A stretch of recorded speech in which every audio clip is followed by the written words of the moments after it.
સુરતની diamond industry શહેરનું આર્થિક હૃદય ગણાય છે, પરંતુ તાજેતરમાં મંદીને કારણે રત્ન કલાકારો સામે મોટું આર્થિક સંકટ ઊભું થયું છે। આ સંજોગોમાં તેમના બાળકોના શિક્ષણમાં અડચણ ન આવે તે માટે ગુજરાત સરકારે મહત્વપૂર્ણ નિર્ણય લીધો છે। રાજ્ય સરકાર તરફથી 65.50 કરોડની સ્કૂલ ફી સહાય મંજૂર કરવામાં આવી છે। સુરતની ડાયમંડ ઇન્ડસ્ટ્રી શહેરની આર્થિક હૃદય ગણાય છે, પરંતુ તાજેતરમાં મંદીને કારણે રત્ન કલાકારો સામે મોટું આર્થિક સંકટ ઊભું થયું છે। આ સંજોગોમાં તેમના બાળકોના શિક્ષણમાં અડચણ ન આવે તે માટે ગુજરાત સરકારે મહત્વપૂર્ણ નિર્ણય લીધો છે। આ નિર્ણયના મુખ્ય મુદ્દા પર નજર કરીએ તો સુરતના રત્ન કલાકારો દ્વારા કુલ 74,268 સ્કૂલ ફી સહાય માટેની અરજી કરાઈ છે, જેમાંથી 47,599 અરજીઓ માન્ય ઠરાવાયું છે। સરકાર હવે 50,241 વિદ્યાર્થીઓને દર વિદ્યાર્થી દીઠ 13,500 મુજબ ફી સહાય આપશે। કુલ મળીને 65.50 કરોડની સહાય રાજ્ય સરકારે મંજૂર કરી છે। આ સહાયની પ્રક્રિયા આવતા 2 મહિનાઓમાં પૂર્ણ કરવામાં આવશે। સરકારના આ નિર્ણયથી એવા હજારો રત્ન કલાકારોના પરિવારોને રાહત મળશે, જેમના માટે બાળકોનું શિક્ષણ ચલાવવું મુશ્કેલ બની ગયું હતું। 24 મે 2025 રોજ મુખ્યમંત્રી શ્રી ભૂપેન્દ્રભાઈ પટેલના માર્ગદર્શન હેઠળ હીરા ઉદ્યોગ ક્ષેત્રમાં જે આંતરરાષ્ટ્રીય કક્ષાએ જે વિષમ પરિસ્થિતિ ઊભી થઈ અને એના કારણે જે રત્ન કલાકારો અસરગ્રસ્ત થયા, તેમજ હીરા ઉદ્યોગના જે સૂક્ષ્મ એકમો અસરગ્રસ્ત થયા, તેમના માટે સરકારશ્રી દ્વારા એક સહાય પેકેજની જાહેરાત કરવામાં આવી હતી અને એ પેકેજને ધ્યાનમાં લઈ અને જે અસરગ્રસ્ત રત્ન કલાકારોના બાળકો હોય એમને સ્કૂલ ફી પેટે શૈક્ષણિક વર્ષ 2025-26 માટે 13,500ની સ્કૂલ ફીની સહાયની ચૂકવણી સરકાર ભોગવે એમ નક્કી કરવામાં આવ્યું હતું।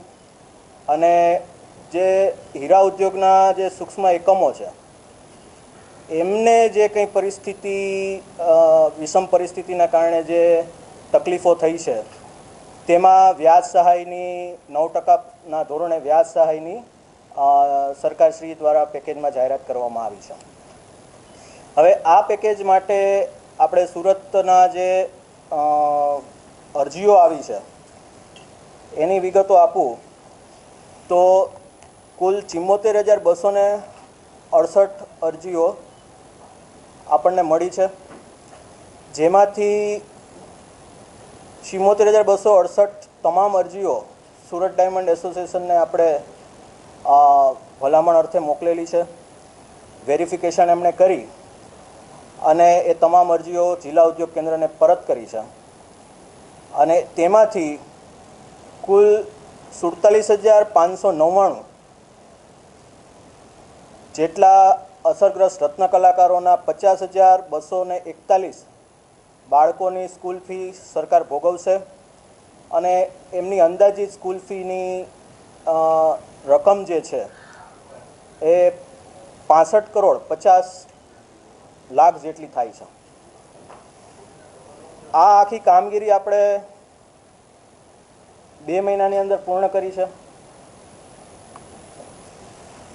અને રત્ન કલાકારોને જીઆરની જે જોગવાઈઓ છે, જે ક્રાઇટેરિયા છે એ સમજાવી શકાય, ઉપરાંત એમને ડાયમંડ એસોસિએશન કે જિલ્લા ઉદ્યોગ કેન્દ્રના ધક્કા ના ખાવા પડે, એમને હેરાનગતિ ન થાય એવો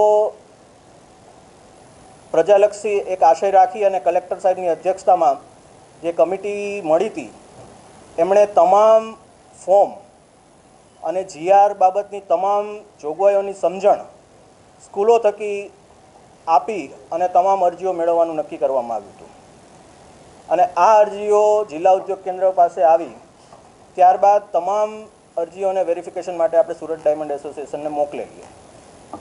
એટલે એ પ્રકારનો અભિગમ રાખવામાં આવ્યો છે કે રત્ન કલાકારો જે છે, અસરગ્રસ્ત રત્ન કલાકારો, એમને જે સાચો રત્ન કલાકાર હોય એ લાભાર્થી આમાંથી વંચિત ન રહે અને બહોળી સંખ્યામાં જે કંઈ લાભાર્થી આ પેકેજનો લાભ રહે અને